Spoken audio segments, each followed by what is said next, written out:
Hello and welcome to our first demonstration using Adobe Captivate. I'll do a few of these videos just to kind of get you used to things or provide expectations or maybe even a little bit of lecture overview. To start today, we're just going to talk about how to navigate the Blackboard site.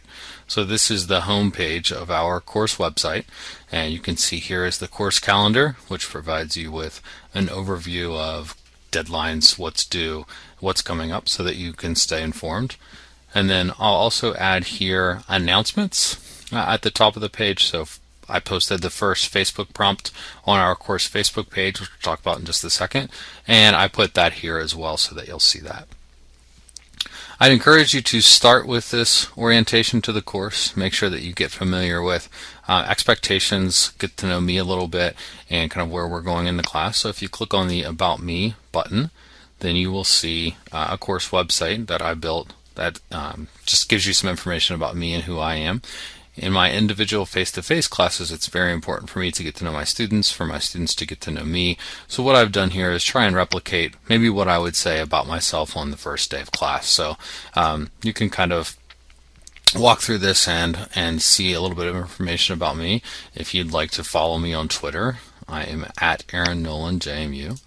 There's some videos, there's some photography, all sorts of things here in case you're interested. So I'd encourage you to check that out. Next is navigating the course. This piece here gives you a feeling for what we're going to do each week. So you'll start with reading, you'll do application on Facebook, Twitter, and the blog, and then we'll have exams and papers which will function as the assessment mechanisms. This online learning and orientation folder has some information that might be helpful for you if you're struggling with some of the technology aspects of the class. Okay, over to the syllabus and course calendar. The calendar pops up again here. If we click in the syllabus folder, obviously make sure that you do read, download the syllabus, make sure that you note it and what's going on there. Assignment weights, lists, and deadline, check that out. Our course schedule, and then I'll draw attention to my schedule for the time that we'll be together. So this is kind of when the class is on for me. From 10 to 12 I'll be doing communication with you all, essentially reviewing the blog, grading, posting comments, etc. From 10 to 11. From 11 to 12 I'll do virtual office hours, which will happen either via Google Chat. I'll be on email during that entire time, so should you want to email me, you know you'll get a response quickly. And if we need to set up a Skype session or a phone call, then that's fine too. Just shoot me an email. Lunch from 12 to 1. I'll also be doing freshman advising from 1 to 5. So if you email me at noon, probably don't expect to get an email back until later on in the evening, just so that you all have an idea of why that might be.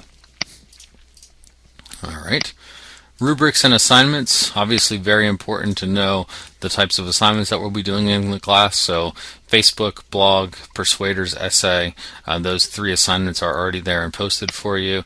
And if you go back to the rubrics and assignments and click on rubrics, you'll see the rubrics that I'm using to grade the Facebook posts and the blog posts.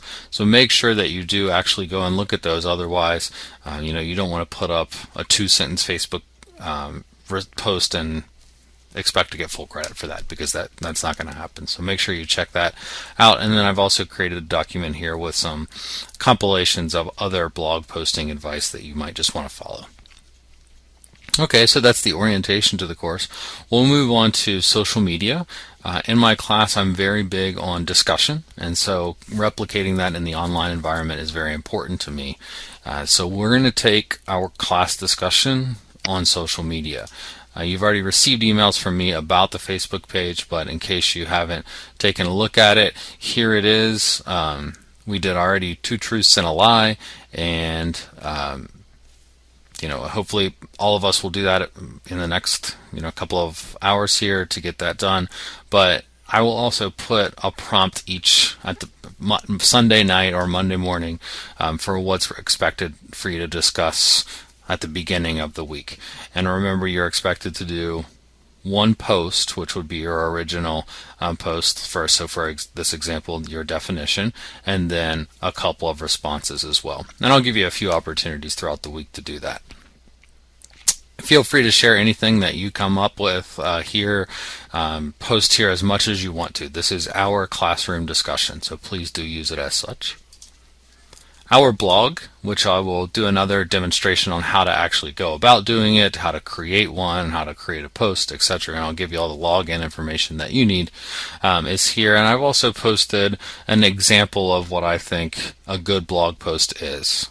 Images, video, link to journalism that I then talk about. I wrote this for a class that I also run a blog for, that we used the blog in last semester, and it worked out really well. So this is a good example to kind of get you started in terms of what's expected.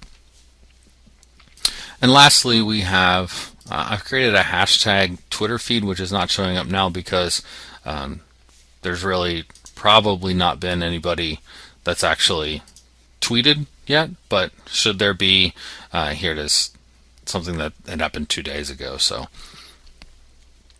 if you find something as you're out there surfing the internet or reading news or whatever that you want to share with us that you think is somehow some way relevant, then go ahead and send us a tweet and just hashtag SCOM341 and it'll show up here. Okay, so that's the social media that we use in the class.